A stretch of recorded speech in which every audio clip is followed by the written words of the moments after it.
तो hello friends, आज हम सॉल्व करने वाले हैं 2019 जेई मेंस का क्वेश्चन। बेसिकली ये क्वेश्चन में इंटीग्रेशन इन्वॉल्व है, तो थोड़ा हम इंटीग्रेशन यहाँ पे करेंगे। क्वेश्चन मैं बता देता हूँ क्या है। A test particle is moving in a circular orbit in the gravitational field produced by a mass density rho R equals to K by R square. Identify relation. Basically मैंने लिखा नहीं है ऑप्शंस, रिलेशन कुछ ऐसे थे T by R के terms में थे, ठीक है ना। तो हम जब निकालेंगे ना आंसर, आपके पास होगा क्वेश्चन, उसमें आप ऑप्शन देखते चलिएगा, हम निकालते हैं यहाँ पे, डिराइव करते हैं जो भी है। ओके, देखिए हमें यहाँ पे क्या बोल रहा है ना कि यहाँ पे हमारी एक सर्कुलर ऑर्बिट में एक टेस्ट पार्टिकल है, ठीक है। टेस्ट पार्टिकल को कोई भी एक रैंडम पार्टिकल कुछ भी बोल रहा है, एक है, और इस पे आपका सर्कुलर ऑर्बिट में पहली बात तो मतलब रिवॉल्व कर रहा है, ठीक है। और इसमें एक चीज़ बोली है कि डेंसिटी है, ये जो जहाँ पे जो मास की ये मतलब अगल बगल जो मास के ये रेडियस में घूम रहा है, समझ रहा है, ये पूरा मास यहाँ पे कंसंट्रेटेड है, और इसकी वजह से इस पे कुछ फोर्स लग रहा होगा, और इसने ये एक ऑर्बिट में घूम भी रहा है, ग्रेविटेशनल फोर्स लग रहा है, ठीक है। अच्छा, तो देखिए हमें बोल रहा है टी बाई आर के टर्म्स में आपका मतलब आना चाहिए, ठीक है ना। और आपका यहाँ पे जो मास डेंसिटी है, जो मास डेंसिटी बेसिकली वॉल्यूम, वो कांस्टेंट नहीं है, वो वेरी कर रहा है के बाई आर के टर्म्स में, के बाई आर स्क्वायर के टर्म्स में।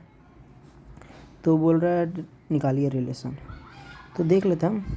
देखिए हम इसमें क्या करेंगे ना कि बीच सेंटर ले लेते हैं, और ये मान लीजिए ये पार्टिकल है, इस पर कुछ फोर्स लग रहा होगा, पढ़े होंगे एफएम, एक ग्रेविटेशनल फोर्स हम उसको मान लेते हैं जी एम। अच्छा, ये उस पूरे का मास है, ठीक है ना, G M upon are square, ठीक, upon are square. Basically G M इसका हम मास मान लेते हैं एम, ठीक है। पर हम इसको अभी लिखेंगे नहीं क्योंकि बाद में कैंसिल होगा, हमें ये चीज़ अभी बहुत फोकस करना होगा। मैं बताता हूँ ऐसा क्यों। देखिए हम जानते हैं कि डेंसिटी यूनिफॉर्म नहीं है, तो हमें इसमें इंटीग्रेशन का ज़रूरत पड़ेगा। तो हम इसमें आर डिस्टेंस पे जाके एक सर्कुलर सेल ले लेंगे, ठीक है। ये हमने ले लिया, ठीक। अच्छा, इसका हम विड्थ बता देता है, इसका विड्थ जो होगा ना वो डी आर होगा, डी आर थिकनेस का हम ले रहे हैं, ठीक है। अब जब हम इसको खोलेंगे, बेसिकली ये है ना, आप समझ रहे, गोला है, गोला गोला, समझ रहे, गोला है, और इसमें ना आपका मास भरा हुआ है। हम थोड़ा डीएम मास इससे निकालेंगे, मान लीजिए डीएम मास है, ठीक है। हम निकालते हैं, इधर से निकालते हैं, चलिए हम मान लेते हैं फोर्स होगा आपका G M upon are square, ठीक। ये फोर्स होगा, टोटल फोर्स होगा, और ये इक्वल्स टू होगा, देखिए इस पे है ना सेंट्रीपिटल फोर्स भी लग रहा होगा अंदर की तरफ, ये अंदर की तरफ, अरे तभी तो आपका बैलेंस होगा, घूमेगा कैसे, एक ही फोर्स लग रहा हो तो ये तो निकल के बाहर फेंका जाएगा। तो एक अंदर फोर्स भी लगता है, सेंट्रीपिटल फोर्स, उसको क्या बोलते हैं हम, एम वी स्क्वायर बार आर, आर होता है, ठीक है। और इसमें हम ये चीज़ अभी डिराइव करेंगे, ये बेसिकली ये आर स्क्वायर ही है, पर इसको हम डिराइव करेंगे अभी इतना डीप में मत जाइए, मैं आपको इधर से समझाता हूँ। एफ एम क्या होगा, G M upon are square, पर यहाँ पे मास हम लोग को दिया नहीं है क्या है, तो हम मास निकालते हैं, पहले हम मास निकालते हैं यहाँ पे यहीं से। तो मान लीजिए ये छोटे से इसमें डी एफ फोर्स लग रहा है, ठीक है, यहाँ पे करिए, डी एफ फोर्स लग रहा है G d m small mass के लिए, और ये छोटा सा मास अपना ये वाला अपॉन आर स्क्वायर। इसको हम इंटीग्रल ले लेते हैं अपना तरफ। अब देखिए रो बोला है, ये डेंसिटी हो गया, मास बाई वॉल्यूम होता है, ठीक। हम जानते हैं कि मास हो जाएगा यहाँ पे डेंसिटी इनटू वॉल्यूम। यहाँ पे डेंसिटी कैसे वेरी कर रहा है, के बाई आर स्क्वायर के टर्म्स में, ठीक है, के बाई आर स्क्वायर के टर्म्स में वेरी कर रहा है डेंसिटी। और यहाँ पे के बाई आर स्क्वायर के टर्म्स में वेरी कर रहा है। और वॉल्यूम क्या होगा यहाँ पे, तो इसका हम वॉल्यूम कैसे निकालेंगे, एरिया इंटू थिकनेस। एरिया कितना हो जाएगा 4 pi R square into thickness which is D R. R to R square यहाँ पे कैंसिल, और यहाँ पे हम लिख देंगे K4 ऐसे, तो ये मास आएगा, ठीक है।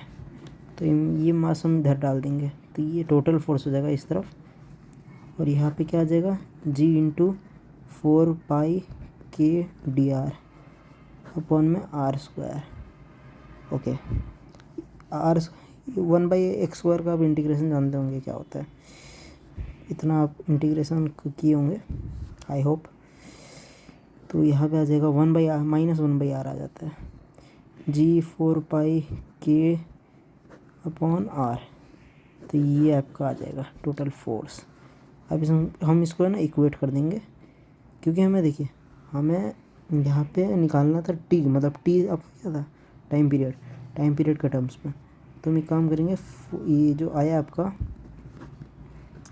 आर था एक्चुअली, ठीक है ना, हमने 0 से लेके आर तक, 0 से लेके आर तक, पूरा आर तक हमने उसको इंटीग्रेट किया था, इक्वल्स टू mv²/r। आर से आर कट गया, v क्या है यहाँ से √4πgk अपॉन mv है ना, ठीक। ये चीज़ आ गया आपका, देखिए v निकल गया है, टाइम पीरियड क्या होता है 2πr upon v, total distance swept upon velocity. अच्छा 2πr अपॉन वेलोसिटी क्या बोला मैंने 4πgk अपॉन, बेसिकली इसमें r का टर्म्स भी नहीं है, तो t/r का रेशियो निकालना था। तो यहाँ से देख रहे हैं t/r का रेशियो कांस्टेंट आ रहा है, t को इधर, r को इधर ले जाइएगा, ये बाकी इसमें तो कुछ r का टर्म है नहीं, बस आ गया आपका कांस्टेंट, t/r का कांस्टेंट ही आ गया। तो आंसर ही है, कुछ देखिएगा ऑप्शन यही होगा, t/r इक्वल्स टू कांस्टेंट, ये आंसर है। तो बेसिकली इतना कुछ ज़्यादा नहीं करना था, बस छोटा सा इंटीग्रेशन था यहाँ पे, ज़्यादा कुछ नहीं था। Thank you.